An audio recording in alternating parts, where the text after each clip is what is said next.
Est-ce qu'on peut faire du yoga en ligne quand on n'a jamais fait de yoga ? Est-ce que c'est pas dangereux de faire du yoga sur YouTube ? Est-ce qu'au final on peut pas se faire mal ou mal faire ? Voilà ce que j'entends tous les jours dans mon studio de yoga et sur les réseaux sociaux.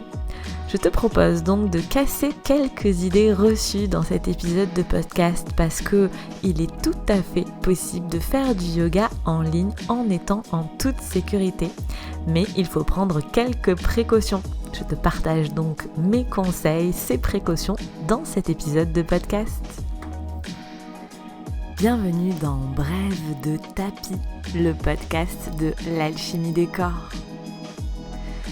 Ce podcast est pour ceux qui pratiquent le yoga à la maison ou en studio et qui souhaitent progresser sans se blesser, que vous soyez débutant ou non. Je m'appelle Marion et j'enseigne le yoga à Albi, dans mon studio et également en ligne. Je vous partage dans ce podcast des réflexions sur l'aspect postural du yoga, des astuces pour pratiquer à la maison en sécurité, des exercices d'autocorrection dans les postures de yoga et des anecdotes un peu plus personnelles. Allons-y! Si vous aimez ce podcast, abonnez-vous pour ne rien manquer des prochains épisodes. Vous pouvez également noter l'émission, mettre des étoiles, mettre des cœurs, laisser un avis sur Apple Podcast pour m'aider à faire connaître Brève de tapis.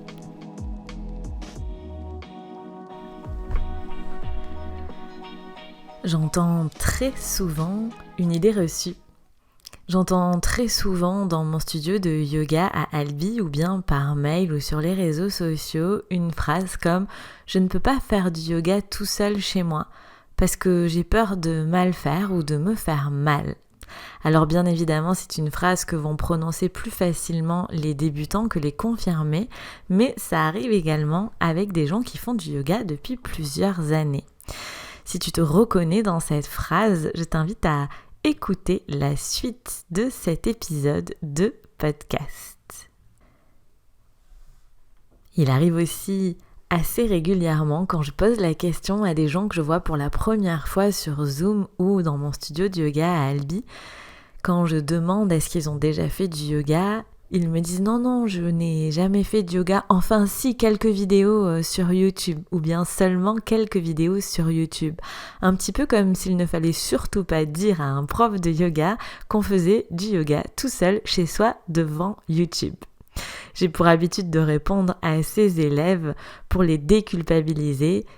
Je leur dis, j'ai moi-même une chaîne YouTube, je ne suis donc absolument pas contre le fait de faire du yoga tout seul chez soi devant YouTube. D'ailleurs, il y a beaucoup de personnes qui commencent le yoga ou bien une activité quelle qu'elle soit comme ça parce qu'ils sont plus à l'aise pour tester une nouvelle activité comme le yoga dans le confort de leur chez eux plutôt que de se retrouver au sein d'un groupe. Alors on va pas se mentir, c'est vrai qu'on peut mal faire ou se faire mal quand on fait du yoga tout seul chez soi. Et cet épisode de podcast est un petit peu la suite d'un épisode que j'ai fait au mois de septembre, de l'épisode 29, qui te proposait un point de réflexion pour savoir comment installer des routines de yoga pour l'année, comment bien choisir tes cours de yoga pour l'année. Cet épisode va aussi avec l'épisode 16 de Brève de tapis, le podcast de l'alchimie des corps. Dans l'épisode 16, je te parlais de quel style de yoga pour qui.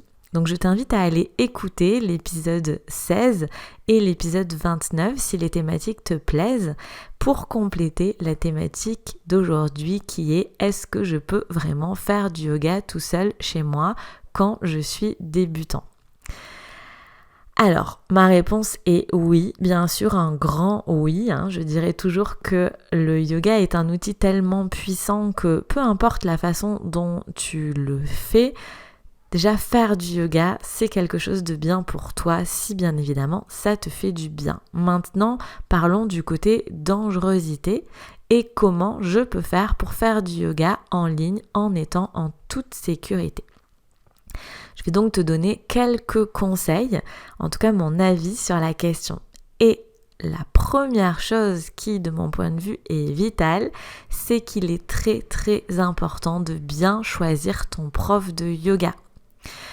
C'est important de bien choisir ton prof de yoga parce que c'est lui qui va te mettre en sécurité dans ta pratique de yoga.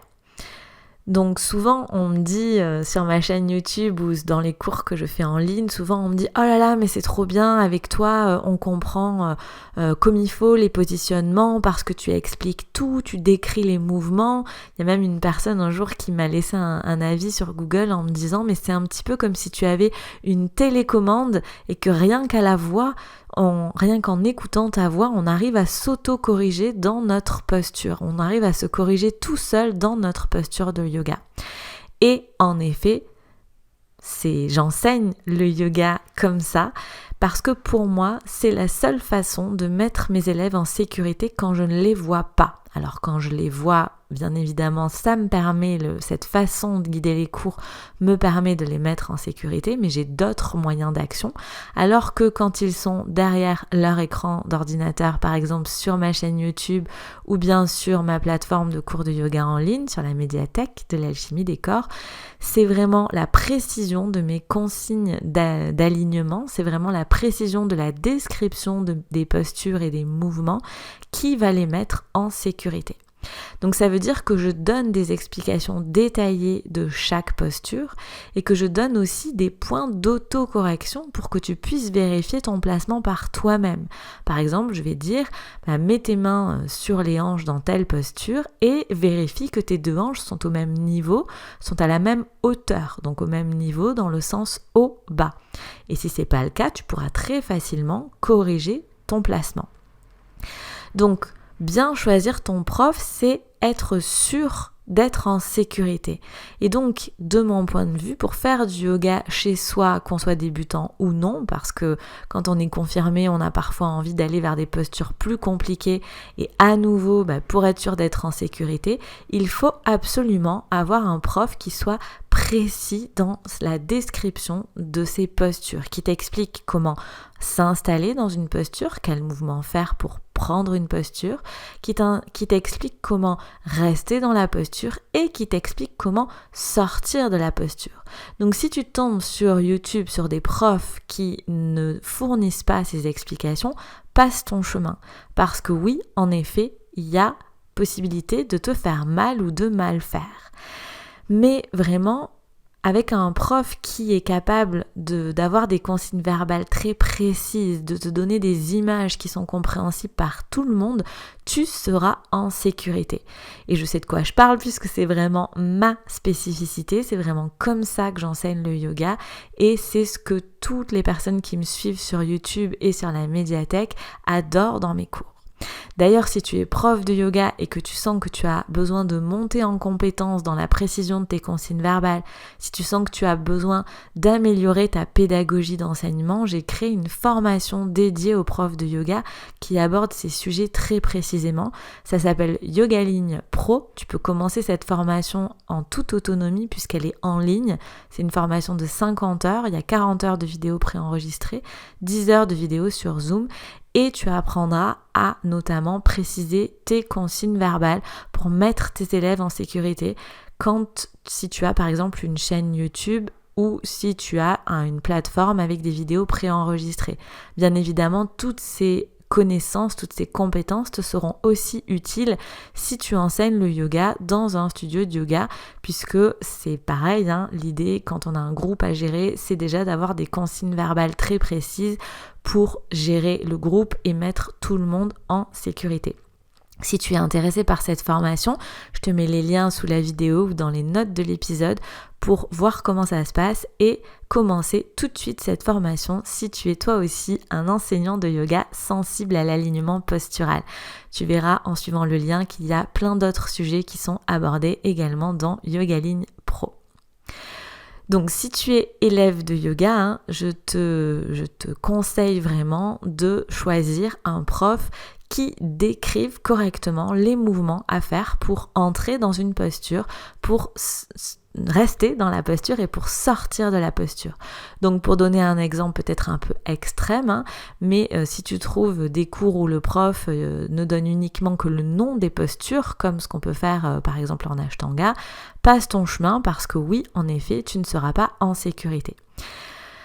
Donc bien choisir son prof déjà par toi-même, ça veut dire te rendre compte quand tu décides de faire une vidéo sur YouTube ou de tester une plateforme de cours de yoga en ligne et cette vigilance de bien voir si les consignes verbales, donc les descriptions des postures que donne le prof sont précises, si tu les comprends, si tu comprends les images et si elles te permettent de te placer dans les postures. Ensuite, toujours pour bien choisir ton prof, ce que tu peux faire, c'est tester les recommandations de tes amis, copains ou copines qui font déjà du yoga. Parce qu'il y a de grandes chances pour que si ta super copine aime tel prof de yoga, peut-être qu'elle a ses raisons et que ça te plaira également. Donc ça peut permettre de faire du tri, de ne pas partir de rien. Donc de tester les recommandations de tes copines en ayant le point de vigilance que j'ai cité précédemment, donc en vérifiant bien que les consignes verbales du prof que tu auras choisi pour t'enseigner le yoga en ligne sont suffisamment précises pour te mettre en sécurité. Pour bien choisir ton prof de yoga en ligne, le dernier point que j'aimerais souligner, c'est que c'est important que tu te fasses confiance. Si quand tu fais un cours de yoga en ligne ou quand tu regardes une vidéo, peut-être sans la faire, mais une vidéo que tu envisages de pratiquer ensuite, si tu le sens pas, si tu comprends pas ce que dit le prof, ne le fais pas. Fais-toi confiance. C'est vraiment, fais confiance à tes tripes, comme si à un moment le prof te demande de faire un mouvement, un exercice que tu ne sens pas ou que tu n'as pas compris, ne le fais pas parce que c'est comme ça qu'on se blesse. Donc, pour faire du yoga en ligne en étant en toute sécurité, mon premier conseil, c'est vraiment de bien choisir ton prof de yoga. Donc pour ça, vérifie bien par toi-même que les consignes verbales, que les descriptions des postures sont suffisamment précises pour te mettre en sécurité. Teste les recommandations de tes copines et fais-toi confiance. Pareil, si ça t'arrive après un cours de yoga en ligne d'avoir mal au dos, c'est pas normal d'avoir mal au dos en sortant d'un cours de yoga. Souvent, les gens me disent « Ah mais oui, mais j'ai fait un cours de yoga en ligne, j'ai mal au dos. » Non, c'est pas normal d'avoir mal au dos, surtout en bas du dos, en sortant d'un cours de yoga. Si c'est ça qui t'arrive, c'est que les précisions, ou en tout cas que les descriptions des postures, ou bien les façons de faire les postures, ne te correspondaient pas, et donc change de prof, teste autre chose. Donc bien choisir son prof, c'est le début pour te mettre en toute sécurité dans ta pratique de yoga en ligne. Ensuite, mon deuxième conseil, ce sera de choisir un cours de yoga qui soit d'un niveau facile. Donc ça va avec le fait de pouvoir suivre les cours, mais même si tu es confirmé, commence par une vidéo qui soit fléchée pour débutants ou en niveau facile, parce que ça te permettra de te faire une idée sur le prof, avec des postures qui sont plutôt faciles. Et tu vas peut-être te rendre compte que il y a beaucoup de profs qui font des vidéos qui sont fléchées pour débutants, qui sont pas accessibles pour toi, parce que le niveau débutant d'un prof n'est pas forcément le même que le niveau débutant d'un autre prof. Ça dépend du passé du prof. Quand on a des profs de yoga qui sont d'anciens gymnastes ou d'anciens danseurs, très souvent le niveau débutant il est costaud pour monsieur et madame tout le monde. Donc il faut pas forcément se fier uniquement aux étiquettes. Commence par un niveau débutant et vois si le niveau débutant du prof de yoga en ligne que tu as choisi te correspond bien à ton niveau débutant. Le troisième conseil que je te proposerai, c'est de choisir un style de yoga qui soit facile. En gros, alors moi personnellement, je déconseille vraiment, tout le monde ne sera pas d'accord avec moi, mais je déconseille vraiment quand on est débutant de commencer par de l'ashtanga ou du vinyasa. On ne peut pas enchaîner des postures rapidement et souvent des postures qui sont difficiles tant qu'on ne sait pas faire ces postures. Donc commence par des styles de yoga qui soient plutôt faciles, comme par exemple du yin yoga ou du yoga suivant la méthode Bernadette de Gasquet ou du hatha yoga. Et si tu as envie d'y voir un petit peu plus clair, je te renvoie C'est ça. Je te renvoie à l'épisode 16 de Bref de tapis, quel style de yoga pour qui, où je te parle un peu plus longuement des différents styles de yoga, lesquels sont faciles et donc lesquels il faudra privilégier pour commencer le yoga en ligne et pour se mettre en sécurité. Ensuite, mon conseil pour bien te mettre en sécurité et donc bien choisir tes cours de yoga en ligne, une bonne façon de commencer et de se faire un avis sur la question, c'est de choisir un programme de yoga qui soit pour débutants. Donc cette fois-ci, c'est pas une seule vidéo pour débutants, c'est un programme de yoga, donc avec plusieurs vidéos de yoga pour les débutants. Alors par exemple, moi dans ma plateforme de cours de yoga en ligne qui s'appelle la médiathèque de l'alchimie des corps, j'ai un programme de yoga qui s'appelle Bien commencer le yoga et je suggère aux nouveaux abonnés de la médiathèque de commencer par là parce que certes les cours sont faciles, ils sont pour des niveaux débutants, mais surtout j'explique plein de choses techniques qui sont importantes quand on commence le yoga tout seul chez soi. Par exemple, je passe du temps à parler de la posture assise, comment je fais pour m'asseoir correctement au sol, surtout si j'ai pas trop de souplesse dans mes hanches, surtout si j'ai du mal à tenir mon dos. Je pose vraiment ce qui sont pour moi les bases essentielles d'une pratique de yoga en ligne, mais aussi d'une pratique de yoga tout court. Et donc en commençant par un programme entier et pas uniquement une vidéo pour débutants, tu auras vraiment les bases nécessaires pour te mettre en sécurité dans ta pratique de yoga. Donc si cette idée te tente, tu trouveras sous la vidéo ou dans les notes de l'épisode le lien vers mon programme Bien commencer le yoga où on revoit vraiment les bases pour pratiquer en toute sécurité en ligne et d'ailleurs pas en ligne aussi. Alors en résumé, faire du yoga en ligne quand on est débutant, c'est tout à fait possible. La première chose qu'il faut bien avoir compris, c'est que c'est important d'aller dépasser ses peurs et de tester. Donc tester en essayant de respecter quelques principes qui te permettront de pratiquer en toute sécurité dans le confort de ton chez-toi. Donc d'abord de bien choisir ton prof de yoga. Donc choisir des profs de yoga qui arrivent et qui décrivent précisément les placements qu'il faut avoir dans les postures. Donc comment je rentre dans la posture, comment je reste dans la posture, comment je sors dans la posture. Tu peux aussi tester les recommandations de tes copines et surtout fais-toi confiance. Si tu le sens pas, si tu l'as pas compris, ne le fais pas. Et tu peux soit d'abord regarder une vidéo puis ensuite la faire, soit directement la faire. Et si le prof ne te convient pas, choisis-en un autre. Mais c'est important de bien choisir ton prof de yoga en ligne en gardant ces aspects en tête. Pense à choisir des cours qui soient d'un niveau débutant, donc plutôt facile, avec un style de yoga qui soit plutôt facile. Et ce qui pour moi est le top, c'est de choisir un programme de yoga, donc plusieurs vidéos qui vont te permettre de poser les bases dans ta pratique de yoga, les bases sécuritaires de ta pratique de yoga à la maison et même au studio de yoga. Donc j'espère que cet épisode t'aura été utile pour installer des routines de yoga qui soient raisonnées et raisonnables, que tu puisses tenir tout au long de l'année. Je te rappelle que si tu as envie de tester le yoga en ligne avec moi, il y a ma chaîne YouTube. Tu peux taper l'alchimie des corps sur YouTube ou bien suivre le lien sous la vidéo pour voir mes vidéos YouTube. Je te rappelle que ce qu'il y a sur la chaîne YouTube, ce ne sont que des échantillons de cours, des vidéos plutôt courtes pour te donner un aperçu de mon enseignement, justement pour tester, pour voir si mon niveau débutant te convient, pour voir si ma façon de décrire les postures te convient, si tu comprends ce que je te raconte et si tu as envie d'aller un peu plus loin. L'idée est d'aller sur la médiathèque de l'alchimie des corps, ma plateforme de cours de yoga en ligne, où là c'est comme YouTube mais en mieux puisqu'il y a beaucoup plus de vidéos, des vidéos avec différents niveaux, différentes longueurs, différentes thématiques de cours, mais aussi des programmes de yoga avec des thématiques qui sont accessibles quand toi tu l'es. Et si tu pratiques du yoga à côté en studio de yoga, je te rappelle que la médiathèque de l'alchimie des corps, c'est justement un excellent complément de tes cours de yoga en studio.